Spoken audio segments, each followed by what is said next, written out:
Cari telespettatori, ben ritornati con noi, con i nostri ospiti che poi vi presenterò, e da quest'oggi la trasmissione ha un piccolo cambiamento, una piccola modifica. Di che cosa si tratta? Un'anteprima che noi svolgeremo supportati da degli esperti dello SPCGL che verranno qui con noi, che sono già pronti a venire qui con noi in studio, e dei cittadini pensionati, un cittadino in ogni puntata, quindi io vi invito, se siete pensionati, avete dei problemi con la vostra pensione, a scriverci, a farvi vivi e ad essere partecipi quindi di questo piccolo spazio anteprima con lo SPCGL per risolvere i problemi delle pensioni. Lo dedichiamo proprio questo quarto d'ora iniziale a questo spazio informativo perché in virtù dell'attività svolta dallo SPCGL del Veneto e non solo a livello nazionale si sono scoperte tantissimi pensionati con la minima, con pensioni molto molto basse, che purtroppo avevano degli errori, in realtà potevano ottenere più soldi e hanno anche degli arretrati importanti, e quindi è necessario rivedere le pensioni. Errori oppure mancate richieste, quindi diritti che non sono stati richiesti.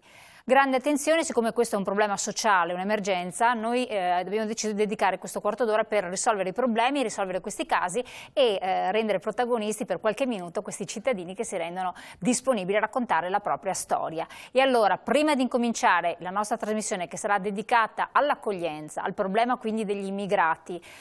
quali sono i pro e i contro, dove possono essere accolti, come di fatto avviene questa accoglienza, quali sono le grandi teorie che stanno circolando sul web, cosa ne pensano i cittadini, come subiscono passivamente questa situazione, come reagiscono, possono reagire, cosa sta facendo lo Stato, insomma ci sono tante questioni, ma parleremo con chi opera concretamente sul territorio, quindi non con politici, non con rappresentanti del governo, ma con chi si rimbocca quotidianamente le mani, quindi dovete assolutamente seguirci, è un po' diversa questa trasmissione. Io quindi vi lascio all'anteprima con lo SPCGL e ci vediamo tra pochissimo, seguite adesso, vedete.